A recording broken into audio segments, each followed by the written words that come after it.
स्वागत है मित्रों। कहानी को आगे बढ़ाते हुए आज देखेंगे तैन का घर, जहाँ डोडो तो खाना खा रहा है पर तैन और बाजिन सोफे में बैठकर साइलेंट मोड में चले गए हैं क्योंकि वो दोनों एक दूसरे से बात नहीं कर रहे हैं। दूसरी तरफ हम जीहो और जूनियर चैन को देखते हैं, जहाँ जीहो जूनियर चैन से कहता है कि क्या हो अगर अभी तैन और बाजिन के बीच लड़ाई हो जाए।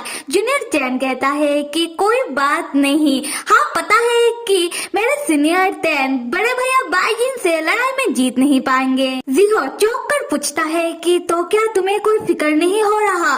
जूनियर चैन कहता है कि इसमें फिक्र की क्या बात है, जितना मैं बड़े भैया जिनको जानता हूँ, अगर उन दोनों के बीच लड़ाई हो भी जाए तब बड़े भैया बाजिन जानबूझकर सीनियर तैन के हाथों पिटाई खा लेंगे, पर वो सीनियर तैन को कुछ नहीं करेंगे। जीहो तब सोचने लगता है कि डिमोन किंग इलेक्शन के फर्स्ट राउंड में जब मैंने बाजिन को बताया कि तैन जब डिमोन किंग बन जाएगा तब वो 100 सालों तक किसी से भी शादी नहीं कर पाएगा, तब मैंने बाजिन को देखा कि बाजिन को बहुत गुस्सा आया ये जानकर। मैंने सोचा कि उसके बाद बाजिन और तैन के बीच एक घमासान लड़ाई होगा, पर ये दोनों अभी तक साइलेंट मूड में क्यों है। आते हैं तैन और बाजिन की ओर, जहाँ बाजिन आखिरकार तैन से पूछता है कि तैन बताओ डोडो के अंदर जादुई राक्षसी मणि आया कैसे।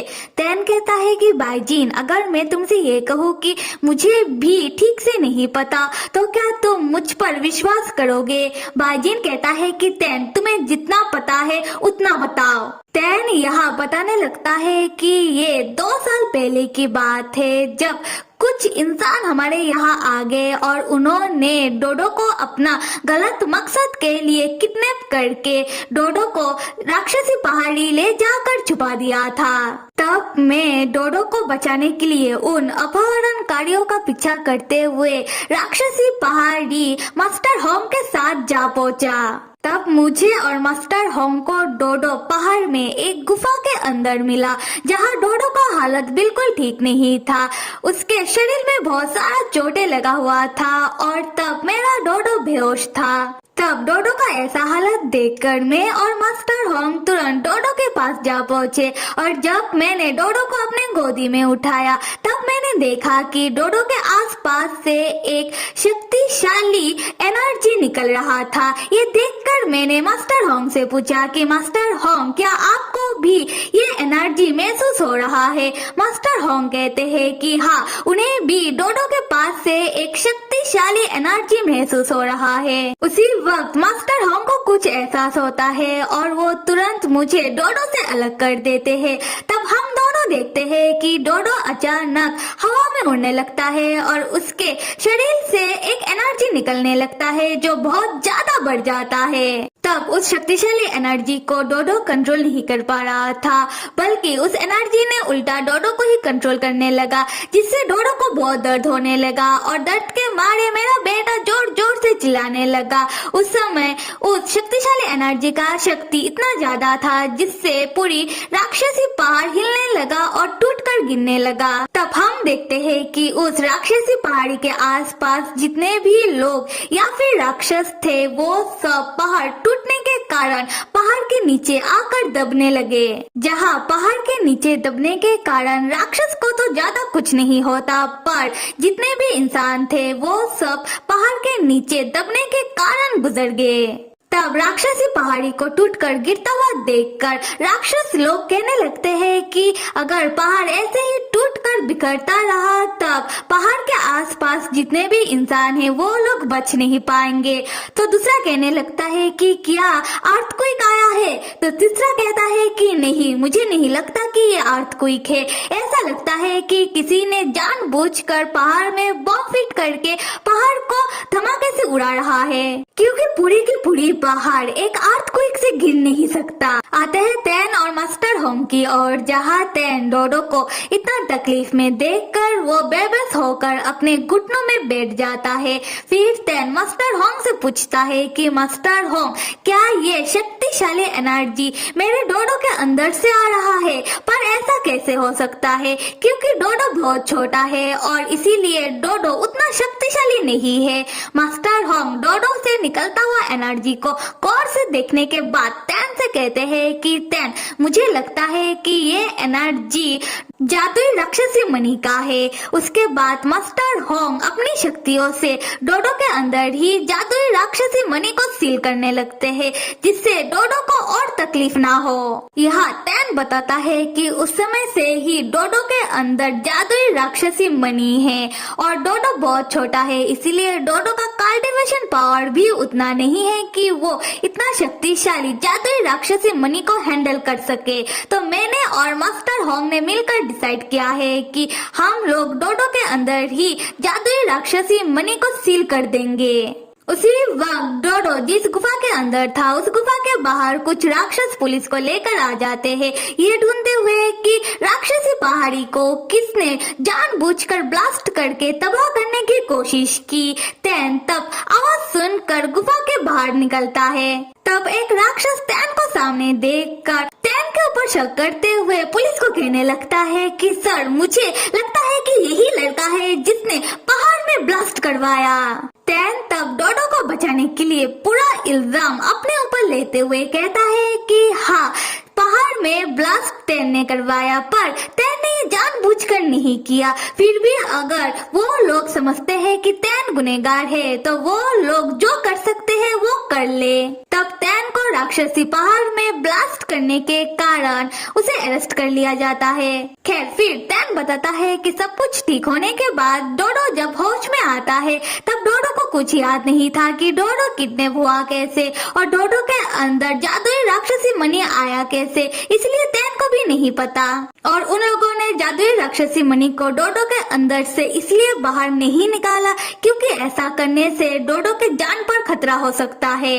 खैर, आते हैं अब तैन और बाइजिन की ओर, जहाँ बाइजिन डोडो के अंदर की जादुई राक्षसी मणि की सच्चाई जानने के बाद तैन से कहता है, तैन, इसका मतलब राक्षसी पहाड़ी को तुमने नहीं बल्कि डोडो के अंदर की जादुई राक्षसी मणि की शक्तियों ने तबाह किया। तैन कहता है कि हाँ, और कुछ देर पहले जब लियो ने बताया कि डोडो के अंदर जो जादुई राक्षसी मणि है वो मुंह का है, तब मुझे समझ में आया कि इस मणि का भी कोई मालिक है और वो मुंह है। फिर तैन परेशान होकर सोचने लगता है कि एक बात मुझे समझ नहीं आ रहा कि मेरा डोडो तो कितना छोटू सा है, उसने मुंह से जादुई राक्षसी मणि की टुकड़े को लिया कैसे? और एक बात तो क्लियर है कि मुंह ने इतना हमला सिर्फ मुझसे बदला लेने के लिए नहीं बल्कि अपना जादुई राक्षसी मणि को वापस लेने के लिए भी कर रहा था। बाइजिन तब बहुत सीरियसली तैन से कहता है कि तैन, जादुई राक्षसी मणि एक बहुत शक्तिशाली और कीमती मणि है।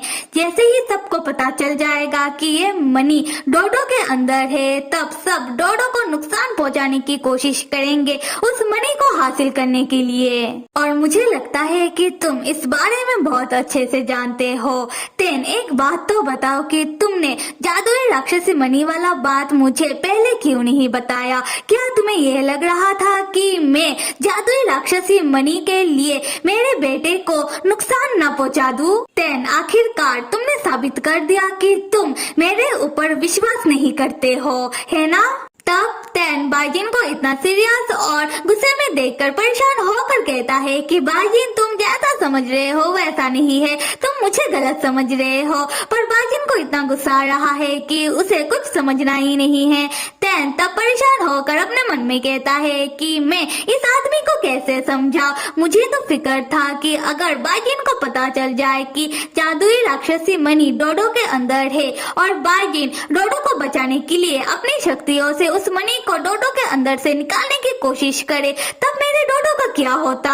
और अगर बाइजिन के पिताजी को पता चल जाए कि जादुई राक्षसी मणि डोडो के अंदर है और वो मेरे डोडो के साथ कुछ करने की कोशिश करते तो? पर ये बात इस आदमी को समझ नहीं आएगा। बाइजिन तब तैन को सोफे में धक्का मार देता है और तैन को जोर से पकड़ के कहता है कि तैन, तुमने मुझसे वादा किया कि जब तुम डिमॉन किंग बन जाओगे तब तुम तुरंत मुझसे शादी कर लोगे। ये जानने के बावजूद भी कि जब तुम डिमॉन किंग बनोगे तब तुम 100 सालों तक किसी से भी शादी नहीं कर सकते। तैन, तुमने मुझसे झूठ क्यों कहा? तैन, तुमने मुझसे वादा क्यों किया? तुम्हारा इरादा कभी भी मेरे साथ शादी करने का था ही नहीं, है ना? तैन बाईजीन को गुस्से में देखकर पूछता है कि बाईजीन, तुम्हें कब से पता है कि मैं डिमॉन किंग बनने के बाद किसी से भी 100 सालों तक शादी नहीं कर सकता। उस समय हम जीहो और जूनियर को देखते हैं जो तैन और बाईजीन की बातें सुने जा रहे थे। जीहो मुस्कुराते हुए जूनियर से कहता है कि मुझे पहले से ही पता था कि बाईजीन इस बात को लेकर गुस्सा है, पर मुझे ये नहीं लगा था कि बाईजीन तैन को धक्का मार देगा। जूनियर तैन कहता है कि सीनियर तैन और बड़े भैया बाईजीन तो लड़ रहे हैं, मुझे जाकर उन दोनों का लड़ाई रोकनी चाहिए। जीहो तुरंत जूनियर तैन को रोकते हुए कहता है कि कोई जरूरत नहीं है, ये उन दोनों का पर्सनल मामला है, तो हमें उन दोनों के बीच में नहीं पड़ना चाहिए। जूनियर तैन तब जीहो से कहता है कि मुझे तो लगा था कि तुम मेरे सीनियर तैन को पसंद करते हो और तुम्हें बिल्कुल भी अच्छा नहीं लगेगा कि कोई और मेरे सीनियर तैन के नजदीक आए। जीहो कहता है कि बिल्कुल, वो अभी भी तैन को पसंद करता है, वो तो चाहता है कि तैन और बाईजीन के बीच लड़ाई हो। उसके बाद तैन को अक्ल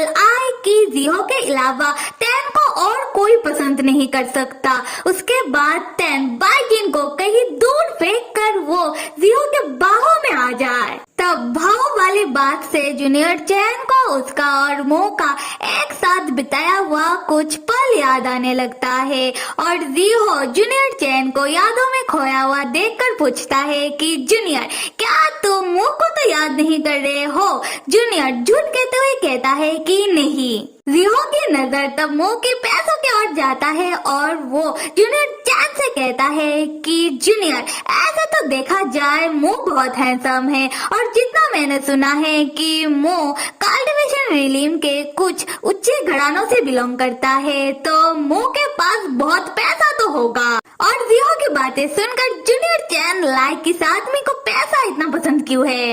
आता है तैन और बाईजीन की और जहाँ हम देखते हैं कि तैन बाईजीन को सोफे में गिराकर वो बाईजीन के ऊपर चढ़ जाता है और बाईजीन को गौर से देखते हुए स्माइल करते हुए सोचता है, मुझे खुद को लेकर किसी को भी सफाई देना बिल्कुल पसंद नहीं है और मैंने अगर बाईजीन को सफाई दे भी दिया तो मुझे पता है कि बाईजीन अब कुछ भी मानने नहीं वाला, तो मुझे बाईजीन को मनाने के लिए कोई दूसरा रास्ता आजमाना होगा। हमारे प्यारे मित्रों, एक्सप्लेनेशन कैसा लग रहा है कमेंट करके जरूर बताना और साथ में लाइक, सब्सक्राइब और कमेंट करना तो बिल्कुल भी मत भूलिएगा। Till then stay with me and see you.